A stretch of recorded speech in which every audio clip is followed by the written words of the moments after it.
अस्सलामुअलैकुम बच्चों, आज मैं आपको सुनाने जा रही हूँ एक कहानी। ये कहानी है एक चालाक लोमड़ी की, जो कि बहुत भूखी थी और वो पूरे जंगल में खुराक की तलाश में मारी मारी फिर रही थी और उसे कुछ नहीं मिल रहा था। फिर उसे एक बंदर मिला। उसने कहा, क्या मैं तुम्हारी मदद कर सकता हूँ? उसने कहा, नहीं। फिर उसको कुछ परिंदे मिले। उन्होंने कहा, हम तुम्हारी मदद करें? उसने कहा, नहीं, मुझे किसी की मदद नहीं चाहिए, मैं ख़ुद ही चालाक हूँ और मैं अपनी मदद खुद कर सकती हूँ। वो बहुत नखरे में थी और वो यहाँ वहाँ ढूंढती फिर रही थी।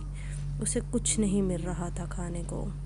फिर अचानक से उसे दूर से अंगूर के बाग दिखाई दिए और वो खुशी से उनकी तरफ जाने लगी और वो बेहद कोशिश करती रही, लेकिन अंगूर बहुत ऊंचे थे।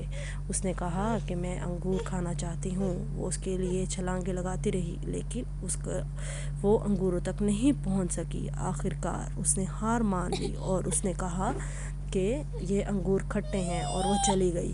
तो इससे बच्चों हमें ये सबक मिलता है कि हमें हिम्मत नहीं हारनी, हमें बार बार कोशिश करनी है और एक दिन हम कामयाब हो जाएंगे।